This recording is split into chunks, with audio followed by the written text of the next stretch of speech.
আলাইকুম রহমতুল্লাহ। আপনারা দেখতে পাচ্ছেন এটি রাজশাহী জয় সিলিকন টাওয়ার।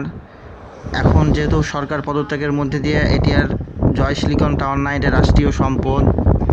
এই সম্পদ গড়ার জন্য অনেক টাকা অর্থনীতি খরচ করা হয়েছে। এই অর্থনীতি দেখেন, এই যে দুষ্কৃতী একটি চুপুচুকরি মহল ছাত্রদের নাম দিয়ে এরা এই যে এখান থেকে মাল লুট করে নিয়ে যাচ্ছে। এই লুটের মালটা পরবর্তীতে আমাদের দেশ পরিচালনার ক্ষেত্রে একটি অর্থনীতি সংকটাপন্ন হতে পারে। তাহলে চলেন আমরা ভিডিওটা শুরু করি। আমি সকলের দৃষ্টি আকর্ষণ করছি, অন্তর্বর্তী সরকার প্রধান সহকারে সেনাপ্রধান এবং রাষ্ট্র পরিচালনার ক্ষেত্রে এই যে সময়টুকুর মধ্যে আমরা চেষ্টা করব যে জনগণের মাল জানমাল রক্ষার্থে এবং রাষ্ট্রীয় সম্পদ যেন কোথাও কোনো ক্ষুণ্ণ না হয় এবং দেশ যেন সঠিকভাবে গুছিয়ে নিয়ে একটা পর্যায়িক কেন্দ্রে যেন পৌঁছানো যায়, সেই লক্ষ্যে কাজ করার জন্য আহ্বান জানাচ্ছি এবং সকলের সাহায্যতা হস্তক্ষেপ কামনা করছি। এই যে মানুষের উচ্ছ্বসিত ভিড়, এই যে চলাচল, একটি মুক্ত আকাশের নিচে মুক্ত নিঃশ্বাস, এই যে বেঁচে থাকার একটা প্রচেষ্টা, মানুষগুলো নতুনভাবে একটা অঙ্গীকারবদ্ধ বাংলাদেশের নাগরিক হিসেবে সুন্দর স্বপ্ন দেখে বেঁচে থাকবে, তার যে একটা মানে অন্তিম একটা যে স্বাদ এই মানুষগুলো জানে ভবিষ্যতে তারা নিজে থেকে গড়ে নিতে পারে, সে মানুষগুলার নিজের অঙ্গীকারিত্বে জানে নিজেকে তৈরি করতে পারে। আমরা সকলেই সে কাম্য হইব।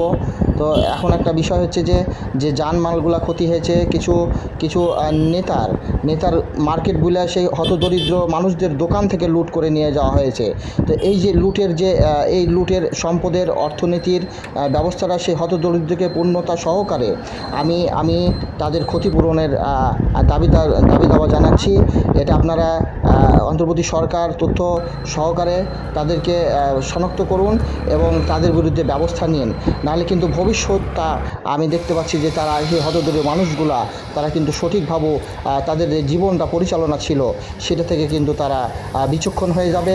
তারা অর্থনৈতিক এবং ঋণগ্রস্ত, সেই চারিদিকে সেই পরিপ্রেক্ষিতে আপনারা এই ব্যবস্থাটা গ্রহণ করুন এবং আপনারা জনগণের পাশে থাকার চেষ্টা করুন।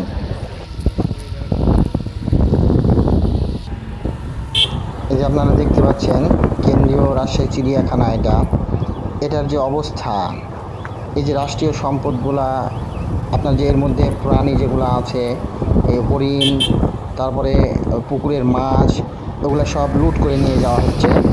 এই যে রাষ্ট্রীয় সম্পদ নষ্ট, এই যে ভবিষ্যৎটা যে এই দেশগুলোকে সাজানোর যে প্রচেষ্টা, এটার কাজটা কীভাবে তৈরি হবে এবং কীভাবে পরিচালনা হবে এটা আমি বুঝতে পারছি না। এই যে আপনারা দেখতে পাচ্ছেন এটা রাজশাহী পুলিশ হেডকোয়ার্টার।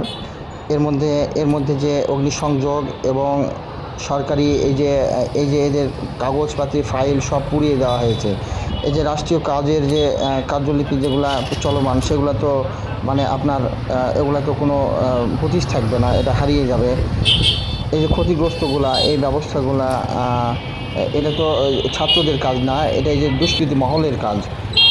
আমি বাংলাদেশের একজন ছাত্র পরিষদের স্টুডেন্ট। তো ব্যাপার হচ্ছে যে এই যে আমরা বাংলাদেশের বৌদ্ধ, খ্রিস্টান, মুসলিম সকলেই একত্রিত মিলে বাংলাদেশ স্বাধীন হয়েছে 1952 থেকে 1971 পর্যন্ত। তো আজকে যে ব্যবস্থাটা আমরা দেখতে পাচ্ছি সেটা হচ্ছে মূলত আমাদের একটা রাষ্ট্রীয় একটা স্বাধীনতার মধ্যে বিজয় লাভ। তো এটা সকল মানুষই উদযাপন করছে। তো এর মধ্যে যে দেখতে পাচ্ছেন আমরা একে অপরকে হিংসের মধ্যে দিয়ে আমরা বাঁচতে চাই না, আমরা একে অপরকে মারতে চাই না, আমরা সকলেই সুন্দরভাবে বাঁচব এই কামনায় ভবিষ্যতের যে প্রজন্মের একসঙ্গে বেঁচে সকল মিলে চলা, জীবনযাপন করা এবং দেশকে গড়া, এই প্রচেষ্টা আমাদের সকলকে রাখতে হবে। আমরা আমাদের অধিকার আদায়ের জন্যে আমরা সকল কিছুই দেখভালের প্রচেষ্টা খুঁজে ফেলেছি।